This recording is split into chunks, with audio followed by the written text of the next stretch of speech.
विषम परिस्थितियां आई तब हम काम किए, अनुकूल परिस्थितियां आई तो काम कर रहे हैं, और आगे जो परिस्थितियां आएंगी उनमें भी काम करेंगे। तो इसीलिए वो काम करते समय हमने तय किया था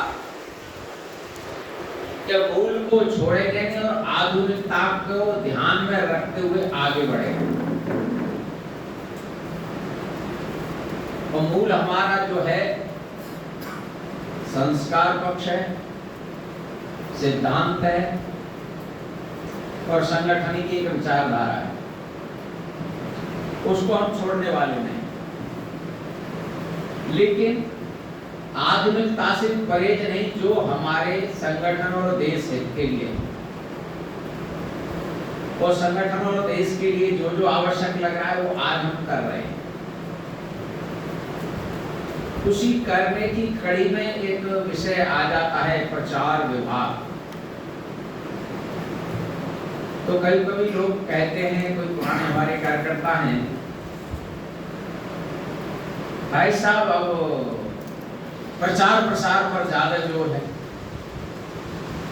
मुझे ध्यान में है संघ की योजना से और तय हुआ कि कोई एक प्रचार विभाग का केंद्र खोला जाए। तो मैं पश्चिम उत्तर प्रदेश में क्षेत्र संगठन मंत्री था। उस समय क्षेत्र प्रचारक जो आजकल सहस्त्र कार्यवाही में कालू जी यहाँ पटना में केंद्र है, हम लोग बैठे योजना बनाया कि भाई खर्चा बहुत आएगा, तो खर्चे की व्यवस्था क्या है। तो हमने तय किया क्या खर्चा होगा, तो एक अनुमान लिया। तो हमने तय किया गाजियाबाद का विद्यालय 2 लाख रुपए देगा, नोएडा का विद्यालय 2 लाख रुपए देगा, साहिबाबाद का विद्यालय 2 लाख रुपए देगा, और उस 2 लाख रुपए में ये पत्रिका छपाएगा प्रचार विभाग, और जो उससे आय होगी और उसके द्वारा केंद्र चलेगा। और नोएडा में सेक्टर 12 के पास में ही प्रेरणा नाम से केंद्र शुरू हुआ। आज उस प्रेरणा के द्वारा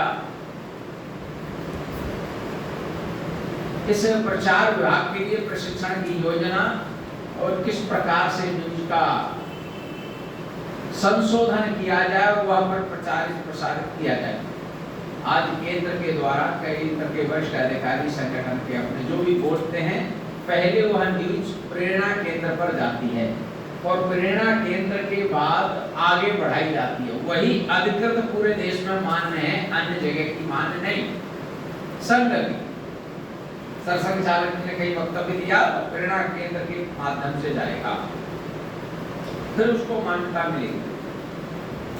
कारण क्या है कि नहीं तो बीच बीच में कुछ लोग छेपक जोड़ देते हैं, और वो बीच में जोड़ने के कारण से न्यूज सही है कि नहीं है, ऑथेंटिक विषय रहना चाहिए, इस विषय को लेकर के वो केंद्र शुरू हुआ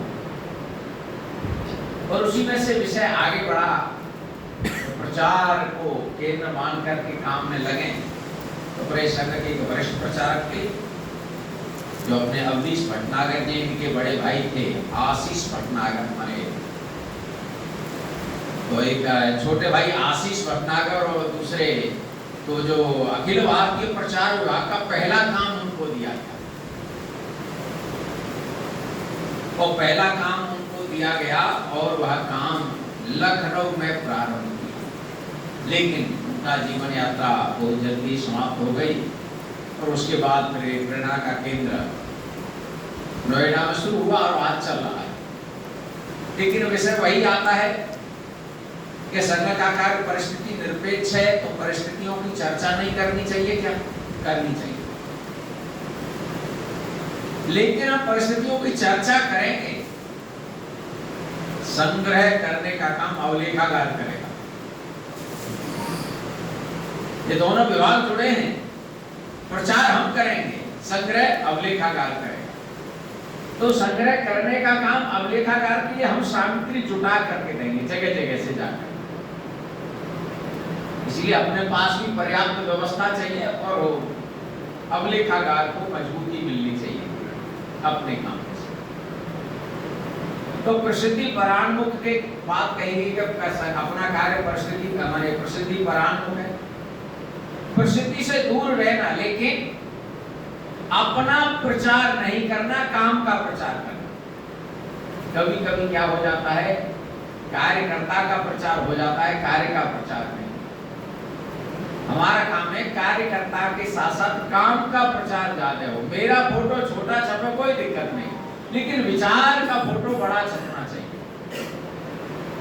इसके लिए हमें कुछ काम करना पड़ेगा, योजना बनानी पड़ेगी। ई पत्रिका निकालना है। अब कभी कभी लगता है समय इतना जल्दी बीतता है, हम कहां से सामग्री जुटाएं। हमारे विद्यालय के अंदर कोई बाल सभा होती है, बाल भारती का गठन हुआ है। क्या बाल भारती की गतिविधियां हम ई पत्रिका में देते हैं क्या? हम तो देते हैं। तो हमारी गतिविधि नहीं है क्या? बाल भारती विद्यालय चलाने के लिए समानांतर इकाई है क्या? तो समानांतर इकाई है। क्यों? हमारे विद्यालय में आचार्य अनुशासन सिखाते हैं, तो भैया बहन में के अंदर भी हमने तय किया है अनुशासन प्रमुख है, सेनापति उप सेनापति है, प्रधानमंत्री उप प्रधानमंत्री है, खोया पाया प्रमुख है, जल शक्ति मंत्र है कि हमने मंत्री है, और हमने अलग अलग विभाग बनाए हैं, प्रयोगशाला है, स्वच्छता है, यातायात विभाग है, सब प्रकार के हमने विभाग बनाए हैं। वो क्या है?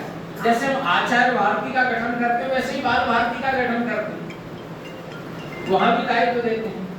तो उसका प्रचार प्रसार नहीं होना चाहिए क्या? हमारे विद्यालय में किसको क्या पाया क्या खोया वो प्रामाणिकता सिद्ध करके भैया ने दिखाई, उसकी एक छोटी सी स्टोरी बनाकर हम दे सकते हैं क्या? उन्हें ईमानदारी का पाठ एक छोटे से शिशु ने अपने द्वारा प्रकट किया।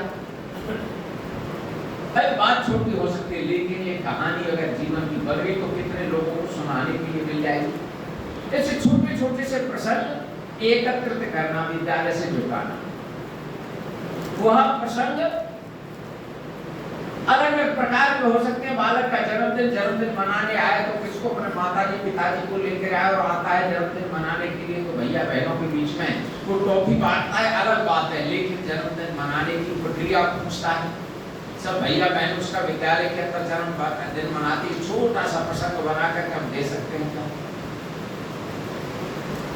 कोई प्रयोगशाला के अंदर अच्छा प्रयोग हो रहा है, उसका आकृति उसका डिजाइन करके हम कुछ दे सकते हैं क्या? कोई वृक्षारोपण करते हुए उसका फोटो दे सकते हैं क्या? ऐसे भिन्न भिन्न प्रकार के फोटो देना। वंदना के समय पर कई भैया बहन प्रेरक प्रसंग अच्छा सुनाते हैं, उसका हम कोई ऑडियो वीडियो बना करके सोशल मीडिया पर दे सकते हैं क्या? तो हमारे पास सामग्री जुटाने का पर्याप्त व्यवस्था हो जाएगी। कोई आचार्य हमारे अच्छा वादन करना जानते हैं, अच्छा गायन करना जानते हैं, कोई बहन या भैया अच्छा कथक नृत्य जानता है, एक छोटी सी वीडियो ऑडियो बना करके हम दे सकते हैं क्या? क्योंकि YouTube पर जो डाल रहे हैं कचरा खूब डाल रहे हैं लोग, अच्छा भी डाल रहे हैं खराब भी डाल रहे हैं, उसमें से जो जिसको चयन करेगा वो मिल जाएगा। लेकिन हमारी सामग्री वहाँ पड़ेगी नहीं तो लोगों को मिलेगी नहीं। अपने संगठन के गीत विद्या भारती के कितने सारे गीत हैं, ये गीत हमने क्या YouTube के द्वारा लोगों में प्रचार किए क्या? हमने तो नहीं किए, क्योंकि हमने ये गतिविधि मानी नहीं। हमने गतिविधि कौन सी मानी है? कोई बड़ा कार्यक्रम हो गया, वहाँ मंच पर जो दिखाई दिया भाषण हो गया, यही कार्यक्रम नहीं। अच्छी बातों का प्रचार प्रसार हो, अधिक से अधिक लोगों के पास हमारी बातें जाएं, समाज के अंदर अच्छी बातें लोगों तक पहुंचे। क्या कभी हमने तय किया हम किसी संस्कार केंद्र पर माया मीडिया विभाग में जाकर के और प्रचार सेवा विभाग में काम करने वाले लोगों से कहा कि जरा एक संस्कार केंद्र का पूरा चित्रण लेंगे, कोई वहाँ बैनर लगा होगा, फोटो लेंगे, वहाँ की हमने माताएं बहनें बुला करके और जरा पहले से योजना बना के रखी, और वहाँ पर कोई गीत कहा आप अपने यहाँ अपने घर गृहस्थी में विवाह शादी के समय पर गीत गाए जाते हैं, जरा सुना करके बताइए। हो सकता है वो अपनी भाषा में बताएंगे, हमारे शब्द सुनने में समझ में कम आएंगे, लेकिन वहाँ की जो लोक परंपरा, लोक संस्कृति, लोक गायन व्यवस्था है वह समझ में आएगी। तो हमारे संस्कार केंद्र की बात है तो लोगों को बीच में जाएगा, देखो संस्कार केंद्र वहाँ भी जाके काम करता है। उस बस्ती का प्रचार प्रसार कौन करेगा? वहाँ हमारे काम का प्रचार कौन करेगा? तो वहां से हम जानकारी लेकर के और समाज के बीच में डालेंगे, यूट्यूब पर डालेंगे, लोगों के पास जाएंगे, हम अपने पत्रकार में देंगे तो वह बात आगे बढ़ेगी। ऐसे ही हम जाएंगे अपने भैया बहनों के यहाँ, कभी शादी विवाह के प्रसंग रहते हैं, कोई हल्की सी छोटी जहाँ की हमको समझ में आ गई अच्छी, वो हम क्लिक करके डालेंगे, अच्छा लगेगा। इस प्रकार से कितने ऐसे विषय प्रसंग हो सकते हैं जिनको हम जुटाएंगे, और जुटाने के लिए हम अकेले कितना करते रहे, हम विभाग प्रमुख हम सब जगह जा नहीं सकते, तो विद्यालय का प्रमुख तो अकेला विद्यालय का प्रमुख करेगा क्या? नहीं, प्रधानाचार्य के साथ हमारे पूर्णकालिक बंधु बातचीत करेंगे कि अपने यहाँ जो जो गतिविधियां हो रही हैं, हर व्यक्ति प्रचार विभाग का अंग है। कोई ये न माने मैं तो फिजिक्स का आचार्य, मेरा क्या लेगा देना प्रचार वो काम करेंगे नहीं। हमारे हम विज्ञान पढ़ाते हैं, हमको भी कोई बात जमती है तो हम प्रचार विभाग के माध्यम से आगे बढ़ाएंगे।